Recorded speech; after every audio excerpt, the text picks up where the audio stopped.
sannan wani kuma kamar da na faɗa masanin harkar lafiya ne, shi ya kalli abin nan ne a lafiyance, cewa kana zaune ba motsa jiki kake ba, ka yi awanni a zaune, wannan zai kumar da zuciyarka, zai kumar da kwakwalwarka, zai kumar da jini a jikinka.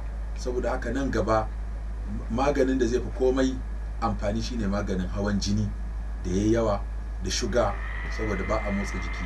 Duk mai amfani da waya da kwamfuta dai a zaune yake, kaga tunda a zaune yake dole kenan bai samu damar motsa jiki da yalwa da kai komo ba, wanda kuma hakan cuta ne ga lafiya. Sannan kuma gashi ta bangaren ido ma, mun tambayi wani yaro a makaranta, me kake so ka gama in ka zama, me kake so ka zama in ka gama karatu? Yace so yake zama likitan ido. Muka ce me yasa kake so ka zama likitan ido? Yace saboda ya fahimci abubuwan da ake amfani da su a zamanin nan duk masu haske ne, kuma ana kura ido a kansu, kuma hasken nan yana affecting idanuwan nan. So da haka nan gaba za a yi dandazon makafi, za a zama duniyar makafi. Wayoyi da hasken wayoyi da hasken kwamfuta za su kakkashe mutane idanuwa, don haka karnin makafi yana nan tafi.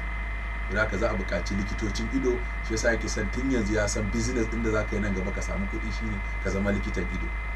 Waya za ka kamfanin gilas suna nan suna ta talla akan nau'ukan gilas wanda za ka sa za ka yi amfani da waya ko za ka yi amfani da kwamfuta, saboda ya dinga tare maka wannan blue light ɗin nan. Green light ne ko blue light ne? Blue light ɗin wannan wanda yake affected ɗin cikin idanka.